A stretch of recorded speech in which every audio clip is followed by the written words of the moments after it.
Assalamualaikum warahmatullahi wabarakatuh. Salam sejahtera bagi kita semua. Om Swastiastu, Namo Buddhaya.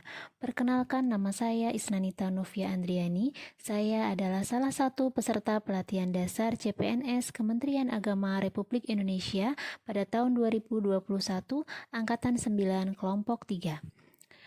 Pada hari ini, saya mendapatkan materi tentang analisis isu kontemporer yang disampaikan oleh Bapak Dr. Andes Haji Nafiuddin MSI MPD. Materi analisis isu kontemporer merupakan materi lanjutan dari wawasan kebangsaan, di mana dalam materi ini membahas mengenai apa saja isu-isu yang sedang happening terjadi di Indonesia dalam konteks bela negara.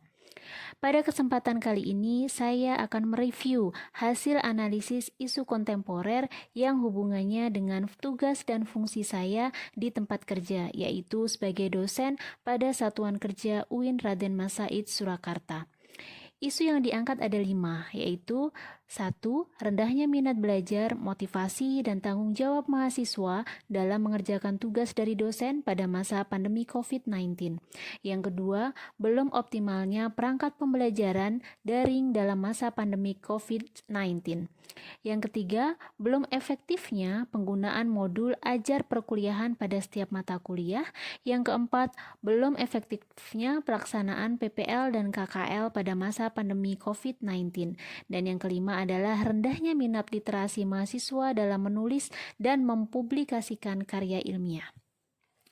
Berdasarkan isu-isu tersebut, ancaman ke depan semakin nyata dan perlu antisipasi sejak dini. Oleh karena itu, kita harus bijak dalam menjalankan peran dan fungsi pegawai ASN, yaitu 1. Iron stock, yaitu pegawai ASN harus bisa menjadi pengganti orang-orang yang memimpin di pemerintahan nantinya, yang artinya bahwa pegawai ASN akan menjadi generasi penerus untuk memimpin bangsa nantinya.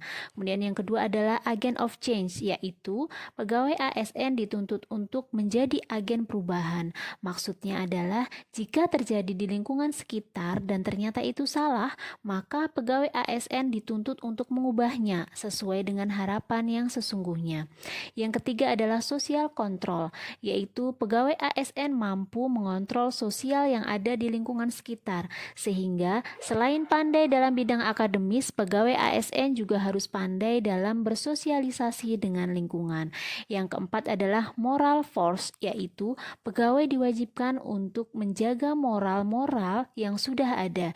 Jika di lingkungan terjadi hal-hal yang tidak bermoral, maka pegawai ASN dituntut untuk mengubah serta meluruskan kembali sesuai dengan apa yang diharapkan.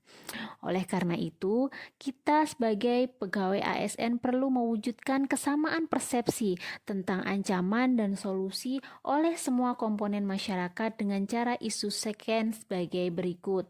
Yang pertama adalah media scanning, yaitu penelusuran sumber-sumber informasi isu dari media seperti surat kabar, majalah, publikasi, jurnal profesional, dan media lainnya yang dapat diakses publik secara luas.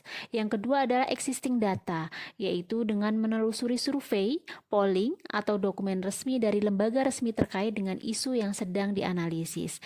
Yang ketiga adalah knowledgeable others, seperti profesional, pejabat pemerintah, trendsetter, pemimpin opini, dan sebagainya.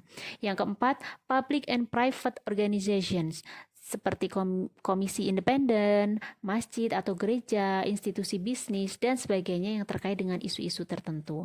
Kemudian yang terakhir adalah public at large, yaitu masyarakat luas yang menyadari akan satu isu dan secara langsung atau tidak langsung terdampak dengan keberadaan isu tersebut. Mengapa ASN perlu mengetahui isu kontemporer? Karena agar ASN tidak menutup mata atas kejadian-kejadian yang terjadi di lingkungan rumah ataupun di tempat kerja ASN, dan turut membantu pemerintah menjaga kedaulatan bangsa negara kesatuan Republik Indonesia.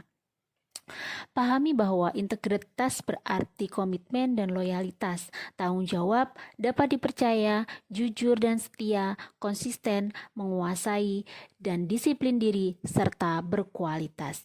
Akhir kata, billahi taufik wal hidayah, wassalamualaikum warahmatullahi wabarakatuh.